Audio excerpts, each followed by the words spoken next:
Hey guys, Trainer Allison here, and I'm going to talk to you a little bit about overeating and how you can curb mindless eating, which is a huge reason why we overeat. So I was reading this article in the Huffington Post, and they were talking about this and giving some different reasons and ways that you could control that. And so I decided that I would add a few of my own to it. So one way you can curb mindless eating is by taking smaller bites and taking smaller sips. Studies have shown that you will reduce the amount that you eat and drink by 30% by doing this. So take a little time when you're eating and drinking. Limit the quantity that you're putting into your mouth at any given time. If you're drinking something, drink from a straw. If you're eating something, take smaller spoonfuls. Those types of things will help you. Another way that you can curb it is by choosing foods that are smelly. Things with really strong scents we're less likely to eat tons of. So there was a study done where they used vanilla, I believe it was vanilla ice cream, and the more vanilla that they put in the ice cream, which became stronger and stronger vanilla smelling, the less ice cream people were willing to eat. So think cheeses and hot sauces and things that you like already that have a strong smell, and add them to the things you're eating. Another thing is getting a plate or bowls or anything like that you can eat off of that have a contrasting color. So for instance, if you're eating mashed potatoes, granted I don't usually encourage it, but let's say you are, you don't want to eat them off of a white plate. You want to eat them off of a plate that's blue or red or some contrasting color, because we're going to be more likely to put less on the plate, and we're going to be more likely to eat less. So look for contrasting colors when you're choosing foods. Pick a smaller plate or cup. Just eating off a salad plate versus a dinner plate, you're going to look and feel like you have tons of food on your plate because that plate is going to be full, but you're actually going to eat less. On average, people eat 20% less than if they ate off of a larger plate. There's a new invention out there called the Happy Fork. It's a vibrating fork. And what happens is, if it senses that you are taking too many spoonfuls, or forkfuls I should say, it will start vibrating, and it will indicate to you that you are eating too fast.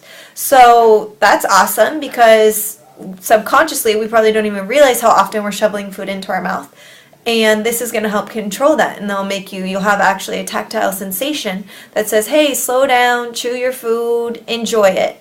Another way that they've shown in studies is by dimming the lights. Dimming lights and music. So loud music, bright lights actually encourage our body on a subconscious level to eat and drink more. So think romantic. Dim those lights at home a little bit. Turn the music down. And you're more likely to eat 18% less by doing that. It's pretty amazing if you think about it. Another thing is, just don't eat in front of the TV. Don't eat in front of the TV. We often get caught up in what's going on. We're not conscious of what we're putting into our mouths. We're eating. Same thing at the movie theater when you get that big popcorn and you're like, at the end of the movie, how did I just eat all of that?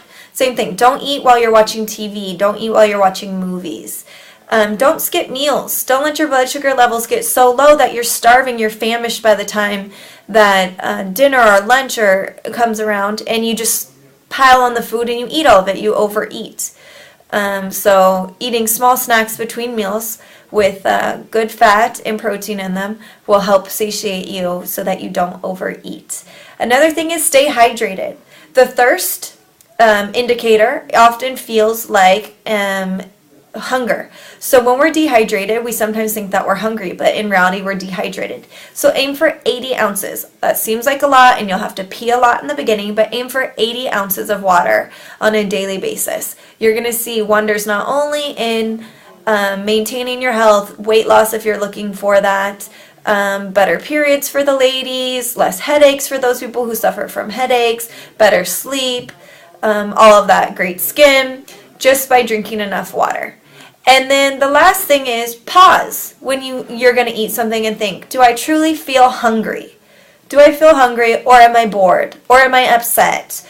Or am I just craving this, even though from a psychological level, even though my body doesn't physically feel hungry? Don't eat just because you're bored. Don't eat just because you're upset. Don't eat because you had a stressful day at work. Emotional eating causes a lot of overeating, actually, because we can't control what's going on. It's not actually our stomachs that are controlling what's going on. It's our head. So pause and check and say, how do I feel? Do I feel hungry? I hope these things help you, and try using one or all of them and see if you don't notice a change in your eating habits. Okay, have a great day.